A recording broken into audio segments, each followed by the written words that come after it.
Hi everyone, it's James here. Welcome to another Beatles video. This video, I haven't quite decided on the title yet, but it's going to be something like Paul McCartney, reprises, segues, medleys, and fragments. Those things may come in a different order when I finally do the title. This is a video I've been wanting to make for a long time, kind of a discussion really of Paul McCartney's songwriting techniques and the way that he gradually first of all in the Beatles and then later on solo, evolved a way of working that was quite kind of original and not that many people did it. This idea that you don't always necessarily write in complete songs, you kind of have little bits of songs and you sometimes stitch them together into medleys, or you sometimes have a song, kind of a short song, and then you go into some other songs and then you bring the first song back in a slightly different way, or you link songs together, or sometimes you just have these kind of song fragments that are sort of, floating free. It's quite interesting. I mean, if you try and write songs, people talk about this, often you have to sort of stitch bits together, and part of the kind of art of songwriting, or the grand illusion of songwriting in a way, is to kind of stitch bits together which don't end up sounding stitched together, so you end up with a song which sounds like it was composed straight through, from beginning to end, verses and choruses and middle eights, they all sound of a piece. But often that's not the case. A songwriter might write a verse and then it might be 2 years until he manages to find a chorus for it, or he might have a chorus somewhere else in a different song and he might meld it with the bit that he's already got and it kind of turns into a song. Now the Beatles, up until Revolver, really, they always wrote very organically. John and Paul, I don't think they had much time to write songs, but they would definitely sort of sit down and they would write a song and it would be a song. If you take any of the Beatles' classic early hits, Help or Hard Day's Night or whatever, to me they sound like they were recorded, that they were written quickly, which I think was the case. They had no time to muck about. They just used to sit with guitars, come up with a verse, come up with a chorus, bang in a middle eight, and the job was done, As they evolved, in a way they started to approach things in a different way. It wasn't until Revolver actually we had the first example of a piece of music being used twice.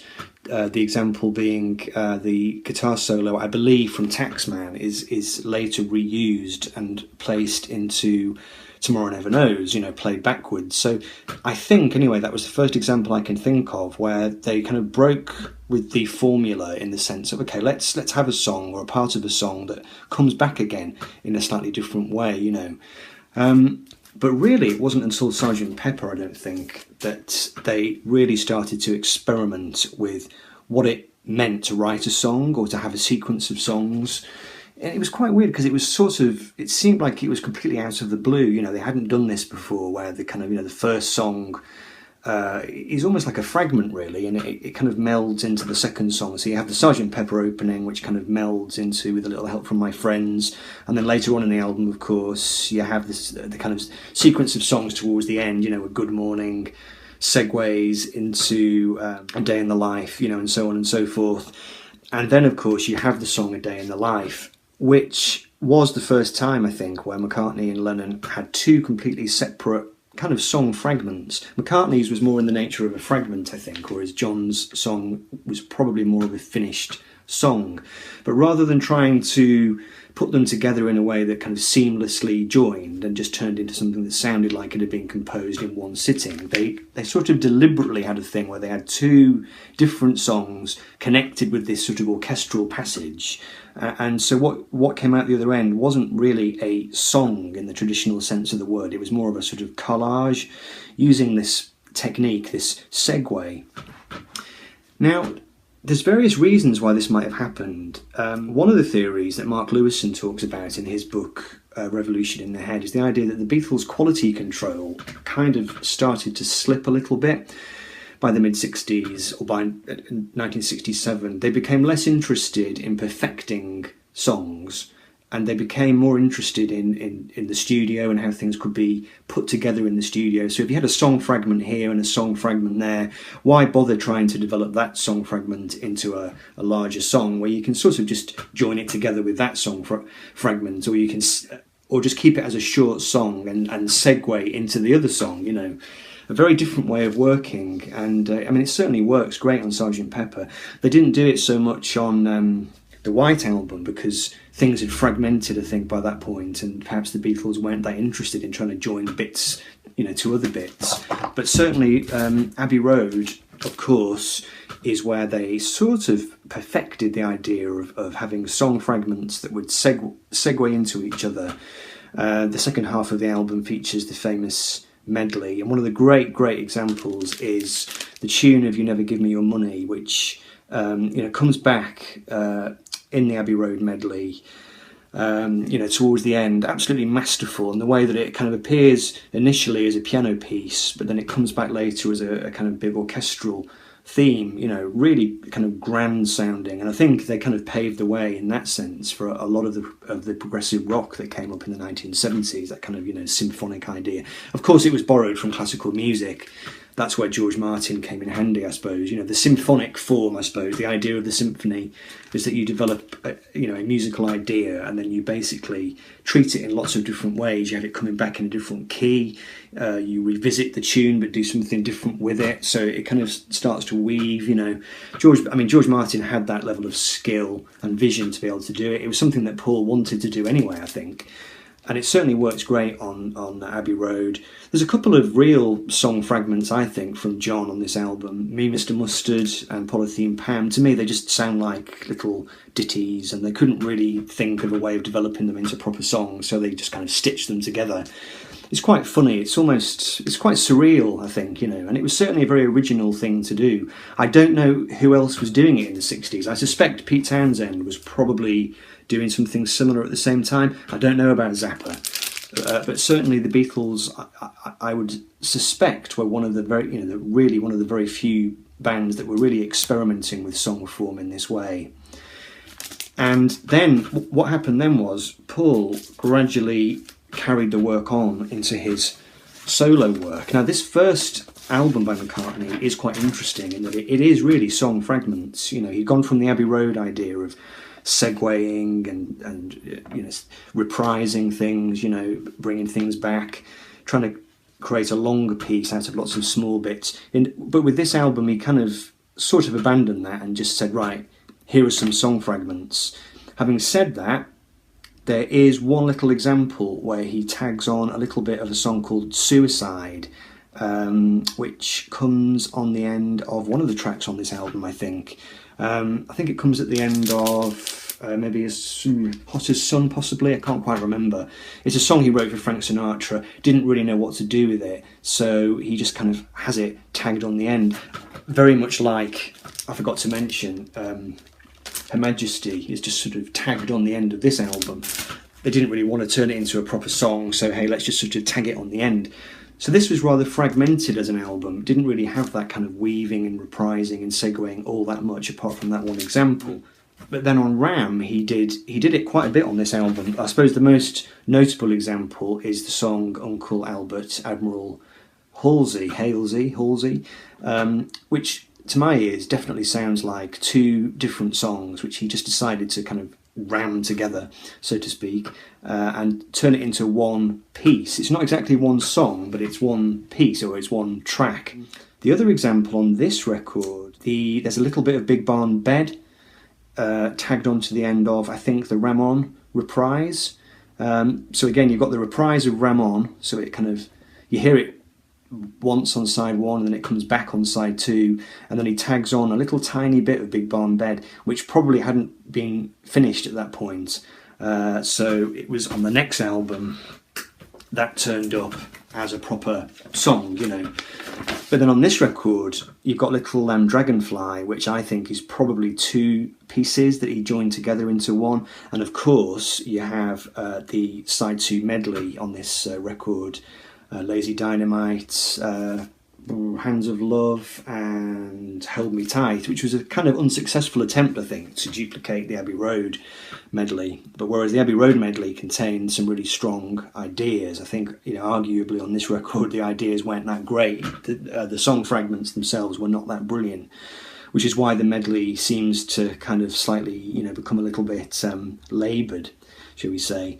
But certainly on this record, Paul was still definitely doing this thing of joining ideas together, bringing ideas back, segueing, and being quite original in form, even if the content was occasionally perhaps not everything it could have been. But then to me, he definitely perfected the idea on Band on the Run, which I've always compared this to almost like a kind of little Chinese puzzle box, kind of songs within songs. It's like being lost in this little kind of, dream world where you never quite know what you're going to see next. It's likely to be something you've heard before, but in a slightly different way, The classic example on side 2, Picasso's Last Words, where he starts to reincorporate bits of the album that you've heard already, So you hear Jet comes back in, doesn't it? But it doesn't sound the same. It's kind of done with this little drum machine. And Mrs. Vanderbilt gets reprised as well in Picasso's Last Words. You also have the chorus of Band on the Run is tagged onto the end of 1985 at the end. And don't forget also that the song Band on the Run probably is a little medley in its own right. It's a very organic one.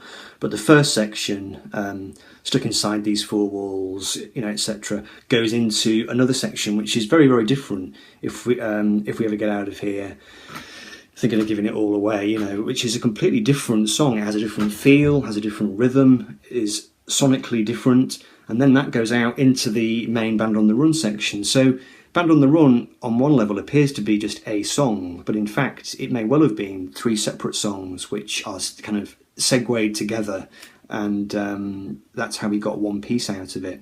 Really interesting. Great, really great album. I think it's not often recognised how bold McCartney was with experimenting with song forms, and I really can't think of anybody else who was doing it, Pink Floyd to an extent, but perhaps not until The Wall, really, did they start properly, reprising things. Certainly they did the kind of segues and so on, but I don't think even David Bowie did an album quite like this, where you revisit the songs and things come back. Really, really clever. Fantastic record. He did it again on Venus and Mars. The examples on this album are side 1 starts with the song Venus and Mars, and then side 2 starts with a reprise of Venus and Mars, but with slightly different lyrics, so the same song comes back twice. Also, you have Treat Her Gently and Lonely Old People. Essentially are 2 different songs, probably, which he kind of, brought together into one. So he was still doing it on this album, perhaps not as interestingly as he'd done it on Band on the Run. Then on Back to the Egg, this contains another kind of medley on side 2. After the Ball, Million Miles, Winter Rose, Love Awake, they all kind of, blend into each other. It's a little bit, to my ears, a bit more like Red Rose Speedway, where perhaps the individual parts are not quite as interesting as they could have been. So the medley, to me, the album sort of loses direction a little bit on side 2 when it goes into that section, because you get the feeling that perhaps these songs were not really finished, and it might have been better had he worked on them properly and kind of turned them into proper songs rather than having them just all kind of, joining in.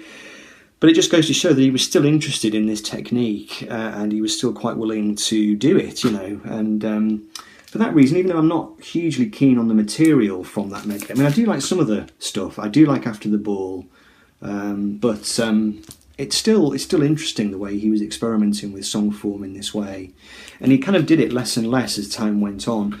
The next example I can think of, well, it's not a particularly great example, is Pipes of Peace, and this is a kind of even stranger example, because the reprise on this is not even a reprise of a song on the same album, it's a reprise of a song on the previous album. So he has this song Tug of Peace, which references back to the previous album's Tug of War. Also on this record you have The Sweetest Show in Town, which starts off as a song, and then it's almost like he loses interest in the song and it turns into this little guitar piece, which is quite nice, but not really part of the same song. So that's that example there. And the final example I've got, and there may well be other examples, I'd be interested if anybody else has any ideas, on Press to Play, on side 1, Good Times Coming, is really is 2 songs joined together. There's the song Feel the Sun, a version of which does exist out there. You can hear that song if you go onto YouTube, you can hear the whole song, but at some point down the line he kind of cut it down, turned it into just a kind of outro and tagged it onto the end of Good Times Coming. So again, you get kind of 2 songs for the price of 1. So, you know, at least until 1986, from if you go back to, say, Sgt. Pepper, which is when he first started to play around with this idea of joining songs together and bringing songs back and so on, you're talking a really good sort of 20-year period where McCartney was doing this, and it's largely gone unnoticed, I think, by people who talk about McCartney's work. You know, he's talked of as a great songwriter and so on, which he is, but he's often not given that much credit for the way he kind of handled musical form, I suppose, and you know, he was quite innovative in his approach. I do think it's something that he's perhaps become less and less interested in now.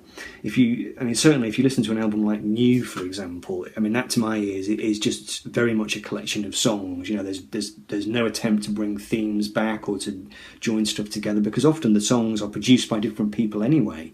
So, you know, often what you get nowadays on McCartney albums is just a very distinct set of tracks which kind of stand alone.